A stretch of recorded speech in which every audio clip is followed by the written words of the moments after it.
Hi செல்லக்குட்டீஸ், இன்றைக்கி travel விலாகில் எங்கே வந்திருக்கோன்னா குடலாக பெருமாள் கோயிலுக்கு வந்திருக்கோம். இது மினி விலாகு.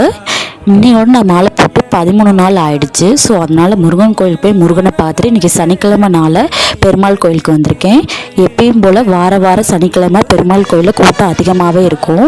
ஏன்னா பெருமாளோட உகந்த நாள்னால் அது சனிக்கிழமை மட்டும்தான். ஸோ அன்னைக்கினே மட்டும் பெருமாள் கோயிலில் கூட்டம் அதிகமாகவே இருக்கும். நான் கரெக்டாக ஒரு 6:30 போல் வந்திருந்தேன். ஸோ அப்போவே நிறைய கூட்டமாக இருந்துச்சு. ஸோ சாமியை பார்க்குறது கரெக்டாக ஒரு 30 மினிட்ஸ் ஆச்சு. சாமியை பார்த்து முடிச்சுட்டு அப்படியே கோபுரத்தை சுற்ற ஆரம்பித்தாச்சு. கோபுரத்தை சுற்றி முடிச்சுட்டு அப்புறம் சனி பகவானையும் பார்த்தாச்சு. அப்புறம் கொஞ்சம் நேரம் உட்காந்துட்டு இருந்தோம். உட்காந்து முடிச்சதுக்கப்புறம் அப்படியே கிளம்பியாச்சு. அப்புறம் இன்னொரு விஷயம் மோஸ்ட்லி நீங்கள் சனிக்கிழமை போனீங்க அப்படின்னா கூட்டம் அதிகமாகவே இருக்கும். நீங்கள் பெருமாளை நேரில் பார்க்கணும், கிட்டக்க பார்க்கணுன்னா நீங்கள் மற்ற நாட்களில் போகலாம்.